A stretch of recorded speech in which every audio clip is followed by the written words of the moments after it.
గోదావరి జిల్లా పాలకులు ఈ నెల 15న save the girl child 2K run నిర్వహిస్తున్నట్లు జలవనరుల మంత్రి మరియు ధర్మారావు ఫౌండేషన్ చైర్మన్ నిమ్మల రామానాయుడు తెలిపారు.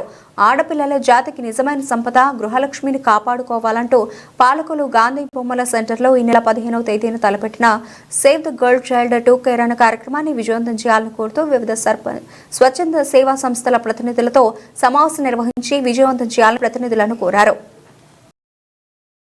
కార్యక్రమం మీ అందరికీ తెలుసు. ఒక నినాదంతో ఏదైతే ఈవేళ ఈ సంవత్సరం రేపు డిసెంబర్ 15వ తేదీన మన పాలకొల్లు గాంధీ బొమ్మల సెంటర్ దగ్గర జరిగేటువంటి సేవ్ ద గర్ల్ చైల్డ్ కార్యక్రమాన్ని కూడా గతంలో మాదిరిగానే మీ స్వచ్ఛంద సంస్థలు కూడా పెద్ద ఎత్తున కార్యక్రమంలో భాగస్వాములు అవ్వాలనేటువంటి రిక్వెస్ట్ చేయడం కోసమే ప్రత్యేకంగా ఈ మీటింగ్ పెట్టడం జరిగింది. 5-6 రోజుల్లోనూ కూడా మీ సంస్థ తరఫున మీరు కూడా ఆ సేవ్ ద గర్ల్ చైల్డ్ ప్రోగ్రామ్ని బాగా పబ్లిక్లోకి తీసుకెళ్లేటువంటి విధంగా మీరందరూ కూడా మరి కృషి చేయాలని చెప్పేసి మీ ద్వారా కోరుకుంటూ